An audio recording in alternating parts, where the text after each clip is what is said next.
Today we are looking at General Electric Co., ticker symbol GE, or more recently as it's known, General Electric Aerospace. Yes, this is General Electric, which was split into three companies: GE Healthcare, GE Vernova, and GE Aerospace, which has the ticker of GE. And this stock has been on an absolute tear over the last year, up 102% to $154.63 a share. So what we're going to be doing today is talking a little bit about the history, what has happened with this company, why it's split off into three, and then seeing if this stock is a buy or a sell using my automated stock valuation spreadsheet using the discounted free cash flow model, the comparable company model, and finally the Ben Graham formula for intrinsic value to see if GE is a buy or a sell.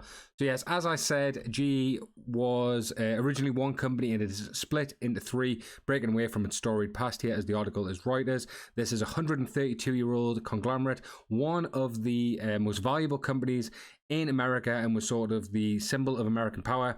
And it had been stung with, if we look at the stock price on the max chart here, obviously massive run-ups, and since about 2000 it had massive declines, down 88%. A lot of people said this stock was dead, and since then it has split into the three companies I mentioned before, GE Vernova, the GE Healthcare, and then finally the GE Aerospace company.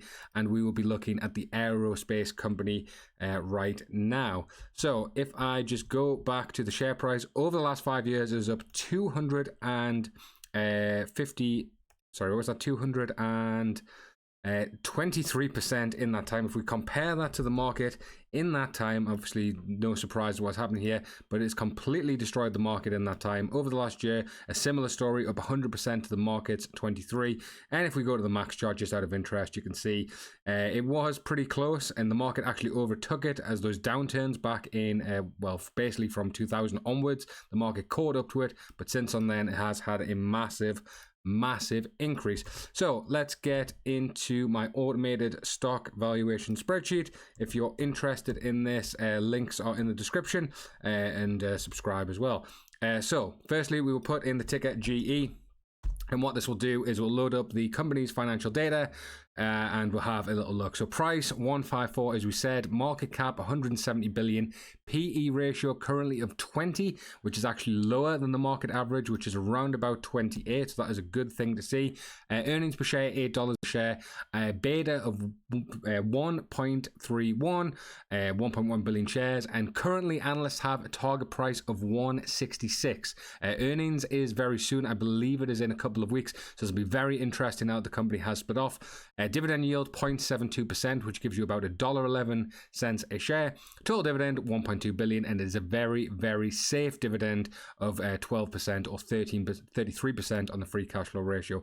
If we just go to dividend max here, and we'll see if we can see when we're expecting the ex-dividend date, and it is actually 12th of April, which is obviously in the past. So unfortunately, if you had the stock, then you'll be getting paid around about in the 25th of April. But looking at the sort of expected dates, if you were to buy this now, you'd probably be if you bought the stock before July, basically, then there'll be the next dividend payment. So let's go into the revenue charts here. Now, obviously, as we said before, this company has split, so I will not read too much in this, but you can see the revenues have been decreasing basically year over year, which was very negative. But since the split, it has increased to 68 billion. Once again, we will look at the net income. A similar story again, but it is now a profitable company. 9.5 billion in profit. Basically, this is the highest it's been up until 2014, where it was 15 billion. So once again, this is good to see. Shares outstanding.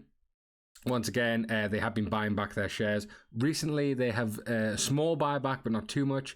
But this is good to see as well. So actually, I suppose if we do look at the share price and see if they were buying back shares over the last 5 years, that was a good investment, obviously, because the stock has doubled pretty much in that time.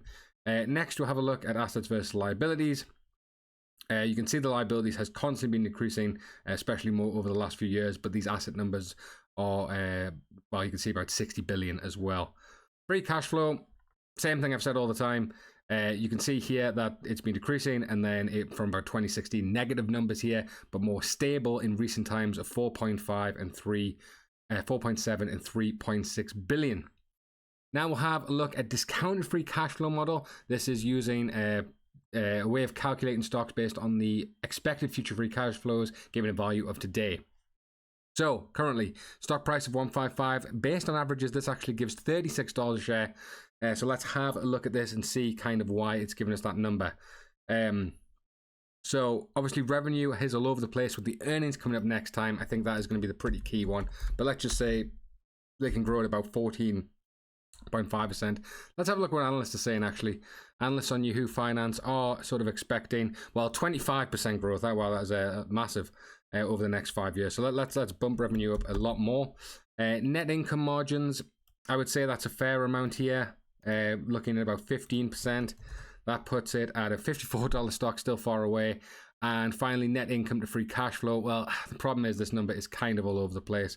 Let's see more about what analysts are saying in terms of revenue and sales. Yeah, see 40 billion, 43 billion.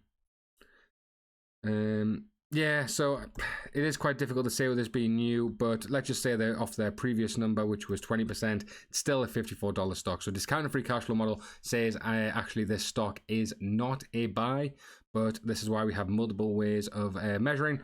So this is the comparable companies model. This is a way of evaluating companies using metrics of other businesses of similar size in the same industry. So General Electric Aviation, I think a company similar, RTX, sorry, not RTX, what's Raytheon? Raytheon ticker. Why can't I spell Raytheon? Raytheon.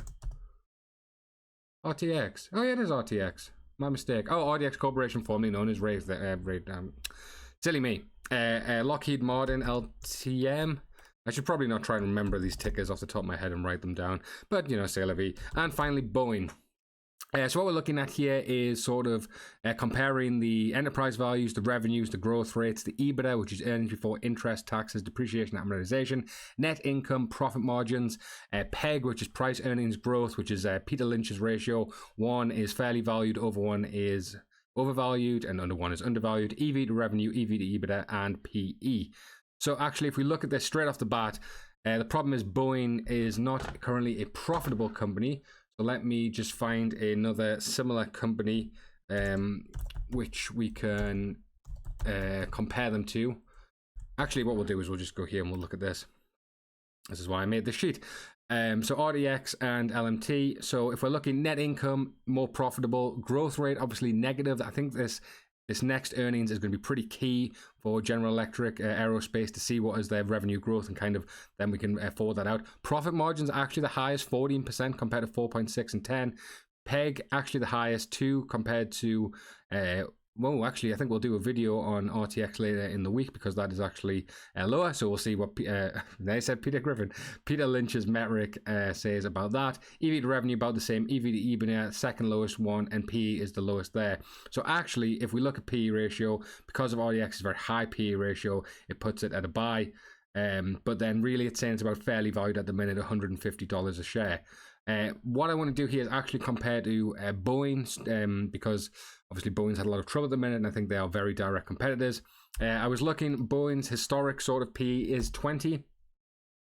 And apart from the EV to revenue, EV to EBITDA and PE, it does say it is a buy currently at giving it a fair value of around about $177 a share. So that is good to see.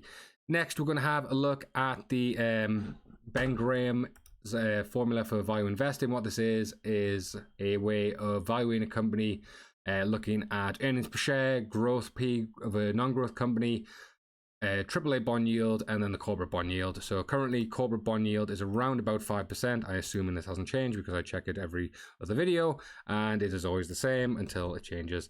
And then expected growth rate, well actually we know that the expected growth rate on the analyst side is actually higher 25%. So if we put in 25%, it actually says it is a buy, $224 a share, a ground price of 168, which is basically kind of a large margin of safety. So that's excellent to see. So discounted free cash flow model says it is not a buy.